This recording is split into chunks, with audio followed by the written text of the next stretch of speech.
Avatar fire and ash directed by James Cameron, written by James Cameron, Rick Jaffa and Amanda Silver. ఇక casting అంటారా మరీ నోరు తిరిగిన పేర్లున్నాయి. Hero, heroine, villain, side actors. మూవీకి కావాల్సిన వాళ్ళందరూ ఉన్నారు. ఇంకో క్యారెక్టర్‌ని మర్చిపోయా. రకరకాల జంతువులున్నాయి. ఎలా క్రియేట్ చేస్తారో గానీ, దాని గురించి స్పెషల్‌గా మాట్లాడుకుందాం. మూవీ గురించి చూస్తే ఫస్ట్ 'అవతార్'. భూమి మీద ఉన్న వాళ్ళు ఇంకో గ్రహమైన పాండారాలో సంపదల కోసం ఏం చేశారు? అసలు అక్కడ వాళ్ళు ఎలా ఉంటారు? అసలు ఏముంటాయి?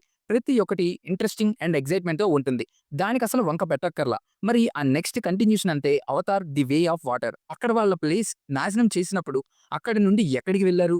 సో, వేరే ప్లేస్‌కి వెళ్ళినప్పుడు అక్కడ ఎలా ఉంటారు? అక్కడ ఎలా ఉంటుంది? కొంచెం ఫ్యామిలీ డ్రామాతో వెళ్తుంది. అలాగే కొంచెం స్లోగా కూడా ఉంటుంది. డీప్ కల్చర్స్ చూపియడం వల్లేమో గాని. ఇప్పుడు third one 'Avatar: fire and ash'. అసలు ఎప్పుడైనా ఫస్ట్ పార్ట్ ఉన్న ఎక్సైట్‌మెంట్ సెకండ్ పార్ట్‌కి ఉండొచ్చు, ఉండకపోవచ్చు. బట్ ఇక్కడ థర్డ్ పార్ట్ వరకు ఆ ఎక్సైట్‌మెంట్‌ని తగ్గనియ్యలేదు. మరి అంతేం తీశారంటే ఫస్ట్ షాటే స్కైలో ఉండే కొండల షాట్. ఆ ఒక్క షాట్‌తో ఆ వరల్డ్‌లోకి తీసుకెళ్తారు. అండ్ ఈసారి విజువల్స్ ఒకటే కాదు. ఇందులో కథ ఉండాలి, స్క్రీన్ ప్లే ఉండాలి. అది కూడా డీటెయిల్డ్‌గా ఉండాలనుకున్నారనిపించింది.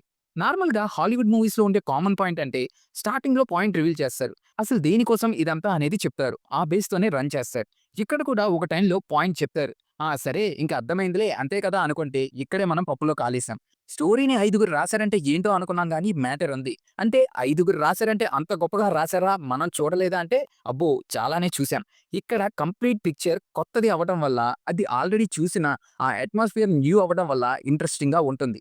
ఒక పాయింట్‌తో తీసుకెళ్లకుండా డిఫరెంట్ డిఫరెంట్ వేస్ నుండి స్టోరీ రన్ అవుతా ఉంటుంది. వాటిని మళ్ళీ కంబైన్ చేయడం అన్ని చేసినా ఫైనల్‌లో జరిగేదొకటే. అదే ఇద్దరి మధ్య యుద్ధం. మరి ఆ ఫైట్ సీక్వెన్సెస్ మిగతా 2 పార్ట్‌ల్లో చూడలేదా అంటే చూసాం. అయినప్పటికీ అదే ఫీల్‌లో చూస్తాం. వై అంటే కొత్త కొత్త టెక్నాలజీ, కొత్త ఎక్విప్‌మెంట్స్‌తో ఫ్రెష్‌గా ఉంటుంది.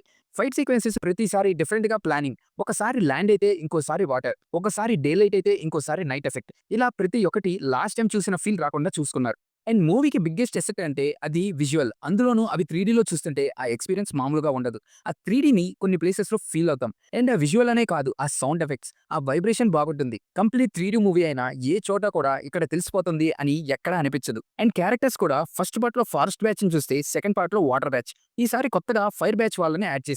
వీళ్ళ సీన్స్ అండ్ యాక్షన్ సీన్స్ మరి వైల్డ్‌గా క్రియేట్ చేశారు. అండ్ ఈ మూవీలో క్రియేచర్స్ చూసుకుంటే అది వాటర్‌లో గాని, బయట గాని లాస్ట్ టైమ్ చూసినవి చాలా వరకు ఉంటాయి. వాటితో పాటు కొన్ని కొత్తవి యాడ్ చేశారు. వాటి గురించి ఏం చెప్తాం? యుద్ధం అనగానే ఎలా రెచ్చిపోతాయో తెలుసుగా, సర్వం నాశనం చేస్తాయి. ఆ సీన్స్ గురించి ఇంక చెప్పక్కర్లా. ఇంకలా ఉంటాయి. అండ్ ఈ 3 పార్ట్స్‌లో కామన్‌గా ఏమైనా ఉందా అంటే అది ఫ్యామిలీ బాండింగ్. అది హీరో అవ్వని, విలన్ అవ్వని ఆ బాండింగ్‌కి నీడ్ ఉన్న ప్లేసెస్‌లో ఇంపార్టెన్స్ ఇచ్చారు. ఫైనల్‌గా మూవీ గురించి ఒక్క మాటలో చెప్పాలంటే 3 అవర్స్ 17 మినిట్స్. మాకు లెంత్ అలవాటే విజువల్స్ చూస్తాం, యాక్షన్ సీన్స్ చూస్తాం అనుకుంటే వెళ్ళండి. ఒకవేళ లేకపోయినా వెళ్ళండి. Worth cinema. కొన్ని రేర్ మూవీస్ ఉంటాయి. అవి థియేటర్‌లోనే చూడాలి. అవి మళ్ళీ ఓటీటీలో చూసినా అంత ఇంపాక్ట్ ఉండదు. సో, దాన్ని బట్టి ప్లాన్ చేసుకొని చేయండి.